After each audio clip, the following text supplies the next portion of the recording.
Hérna stöndum við fyrir utan Dagshúsið eins og það nú jafnan kallað. Hér eru miklar framkvæmdir búin að vera síðustu 2 árin. Ertu til í að segja okkur aðeins hvað að vera hérna? Hérna Hrímland búin að opna íbúðir, Hrímland Apartments.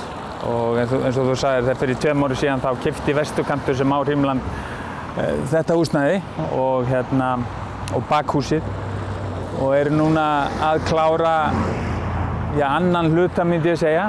Það ætla sér ekki að vera ár síðan við kláruðum bakhúsið þar sem eru skrifstofur og geymslur og annað slíkt.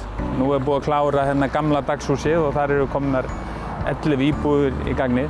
Og svo á næsta ári, vonandi fyrir næsta sumar, verður svo nýja húsið við hliðina klárað, þar sem að koma 4 íbúðir til viðbótar.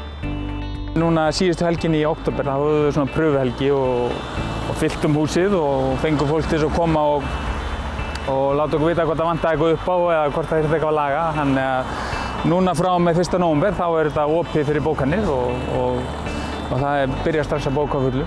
Það er sennilega best að fara og skoða á hrimland.is. Þar getur séð allar upplýsingar um bæði húsin okkar sem við erum með upp í fjalli, upp í hálöndum og einnig allar íbúðirnar hér. Og svo getur við annað bóka á þeirri síðu eða farið inn á þessar bókunarsíður eins og Booking eða Bungalow þannig að það er þetta að bóka víða. En best að skoða sennilega á hrimland.is, þar eru flesta myndirnar og annað slíkt. Það var mikið atriði fyrir eigundurinn að halda þessari götumynd sem er hérna og gera þessi 2 hús falleg aftur og hafa nýja húsið í stíl. Og þetta var teiknað af kollgátu og eins og þú sér, þessi 3 húsina eru mjög reisuleg og flott. Og þessi staðsetning líka bara upp á þessa starfsemi, hún er held ég, þú segir sjálfur svo alveg pottþétt. Þú ert í rauninni inn í bæ, en samt svona aðeins fyrir utan bæinn. Þegar þú ætlar að fara að kíkja í Hof, þá er það hinum megin götuna. Ef langar í líkamsrækt, þá er það hinum megin götuna. Ef þú ætlar að fara að borða og labbaru, það eru 2,5 mínútur inn í torg. Þannig að staðsetningin er held ég alveg fullkomin. Og tala nú ekki útsýnið yfir pollinn. Það eru fleiri íbúðir líka sem þið eru með hér í bænum?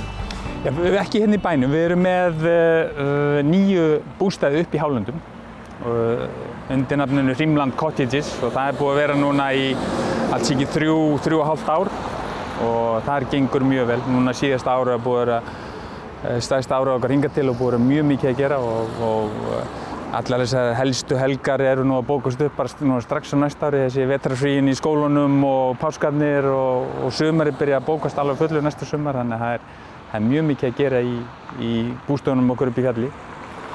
Og við erum vonað því að þetta verði jafnvinsælt hérna. Við erum líka að stíla svolítið inn á skíðin líka hérna. Við erum með sérstaklega skíðageymslu sem er í húsinu, þannig að hver íbúð fær sérstakann skíðaskáp.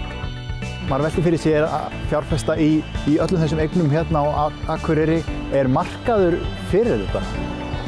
Já, ég held að það hljóti að vera. Með það sem maður er að sjá allavega í leigunum upp í fjalli, þá er ekki vonað öðru þegar það er vandandi verk eins og það verið að gera hér og hugsa vel hlutina, þá held ég sé alltaf markaður fyrir þetta. Og það er bara mjög gaman þegar fólk kemur og er tilbúið til að fjárfesta í svona flottum húsum hérna á Akureyri og bara mjög gaman að sjá hvað þetta er að koma vel út.